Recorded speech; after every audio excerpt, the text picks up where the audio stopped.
The last place I wanted to be was Frostnipistan. This One's Wife. Oscars. NFI. Hello, I'm H.G. Tudor. Last night, it was the Oscars, and the Times reported on it, explaining that the ceremony was due to begin at 4 p.m. local time, and yet several of the biggest stars were late reaching the red carpet, although that did not include This One's Wife. There was some suggestion from the Hollywood Reporter that the pro-Palestinian protesters nearby had blocked the route, delaying arrivals and forcing some guests to get out of their cars and walk. But This One's Wife was not seen getting out of a car, nor was she seen walking. Jimmy Kimmel opened the show with a Barbie sketch before joshing with Christopher Nolan, but a barb aimed at Downey Jr. provided an early awkward moment, although This One's Wife didn't react to it, as she wasn't there.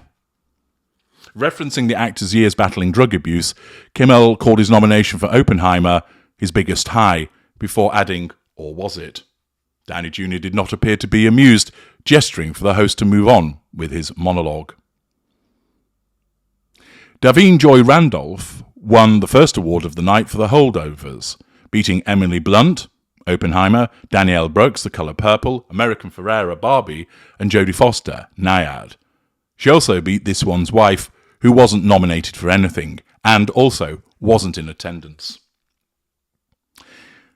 Davine Joy Randolph gave a barnstormer of a speech, broad, gutsy, voice hoarse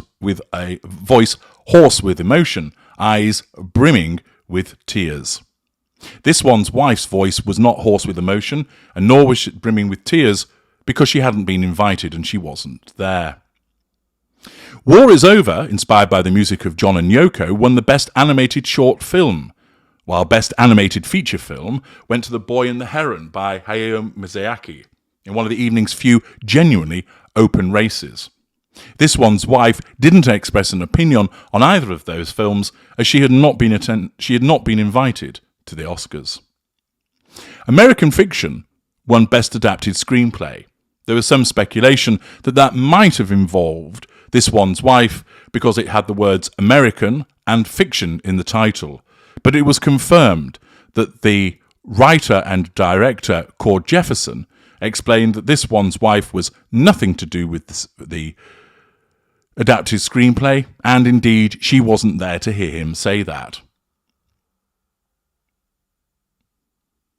Poor Things picked up a quick-fire treble early on in the proceedings, with Oscars for production design, makeup and hairstyling. 3 things that This One's Wife are not known for, and also she wasn't able to witness the award because she hadn't been invited to the ceremony. Makeup represented the first major upset of the night, with Kazuhiro having been widely expected to win for turning Bradley Cooper into Leonard Bernstein in Maestro. The Zone of Interest, based on the Martin Amis novel about a German family living next to a Nazi camp, won Best International Feature. This One's Wife wasn't nominated for anything in the Oscars, and nor was she there to watch other people win because she hadn't been invited. Oppenheimer got its first award of the night when Robert Downey Jr. won Best Supporting Actor. He stated, "I'd like to thank my terrible childhood," and the Academy in that order. He went on to also thank his wife Susan Downey, jokingly calling her my veterinarian. "She found me a snarling pet rescue pet, and she brought my back to life," he said. "That's why I'm here." He made no mention of This One's Wife, as she was irrelevant to his Oscar win. Godzilla Minus One came out on top in the visual effects category, presented by Arnold Schwarzenegger and Danny DeVito. The pair co-starred in the 1980s film Twins, but have also been Batman villains, as they pointed out on stage. "You have a lot of nerve," DeVito told a seated Michael Keaton, who formerly played the Caped Crusader. This One's Wife was not sat next to Michael Keaton because she had not been invited to the ceremony. The Last Repair Shop has been named Best Documentary Short Film, with the Oscar for Best Documentary Feature going to 20 Days in Mariupol. It was hard to see how Mstislav Chernov's gut-wrenching film, which documents the devastatingly destructive start of the full-scale invasion of Ukraine, could lose. President Biden put the country front and centre at the recent State of the Union address. This was the Academy's chance to do the same. This one's wife was unable to hear these views as a consequence of not attending the ceremony because she'd not been fucking invited. Oppenheimer won Best Cinematography. This one's wife did not clap, she wasn't there. Best Live-Action Short Film went to The Wonderful Story of Henry Sugar. It was Wes Anderson's first Oscar win, after 7 nominations, 3 for writing, 1 for directing, and 3 more for producing, which is 1 Oscar win more than that's obtained by this one's wife. Henry Sugar is, despite its brevity, one of the best Roald Dahl adaptations ever made. So Anderson will take a deserved win. Thank you very much. Despite that snub for Greta Gerwig in the Best Director category, Barbie is the Academy's not-so-secret weapon to win back viewers. A performance by Ryan Gosling plus 65 male dancers may have done more to save the Oscars than any amount of format and schedule changes. Certainly, it was also the case by not inviting this one's wife, thus preventing her from overshadowing the proceedings, was also a sensible step by the Academy. Ryan Gosling's performance gets a standing ovation.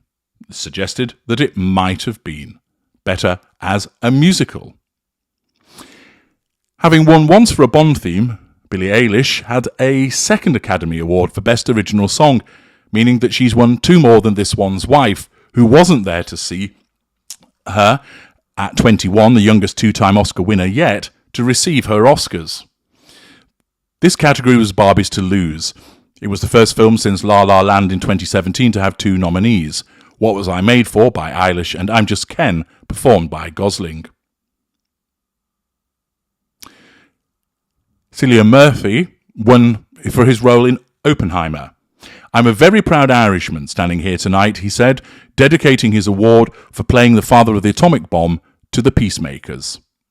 He didn't dedicate his award to this one's wife because she was irrelevant and she also was not fucking invited to the ceremony. Moments later, Christopher Nolan was also collecting his first Oscar after 8 nominations for Best Director. Emma Stone won Best Actress. This one's wife didn't because she's a mediocre actress, wasn't nominated, and also had not been invited to the ceremony. It was Emma Stone's second Oscar, and it was awarded for Poor Things. Her first was for 2016's La La Land. Apparently, this was the tightest race of the leading categories. Lily Gladstone, Killers of the Flower Moon, and Stone both won Golden Globes. Stone took the BAFTA and Gladstone won the SAG award, but Stone gets the Oscar and seems stunned. Her dress split amid all the excitement. I think it happened in I'm Just Ken, she said. She made no mention of this one's wife because she was irrelevant, and she wasn't at the ceremony. Thus, that's the Times rundown for the Oscars. There's more besides, but I don't need to take you through it. But what you gain from that is understanding that this one's wife was not invited again, an event that she truly believes that she should be attending, but the A-listers and the Academy want nothing to do with her because they regard her as an untalented nobody who's only known about as a consequence of the person that she married, and having got herself in a privileged position, she has thus fucked it up by demonstrating her lack of substance, her nastiness, and her grasping ways. Accordingly, she found herself not fucking invited, and that's why we have seen her pumping out the ridiculousness of her Uvalde Ghoul behaviour in an attempt to deflect from the fact that she was not invited. It will have stung her to be not fucking invited, because she believes that this is an event that exists purely for her. She believes that the people that were at the event are individuals that she should be fraternising with. And thus she's wounded by the fact that she's not involved.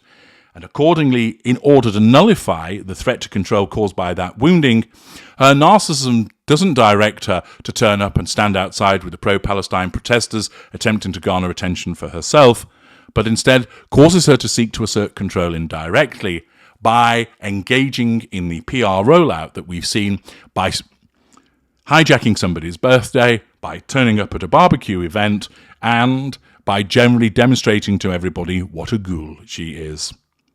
I'm H.G. Tudor, and this one's wife was not fucking invited.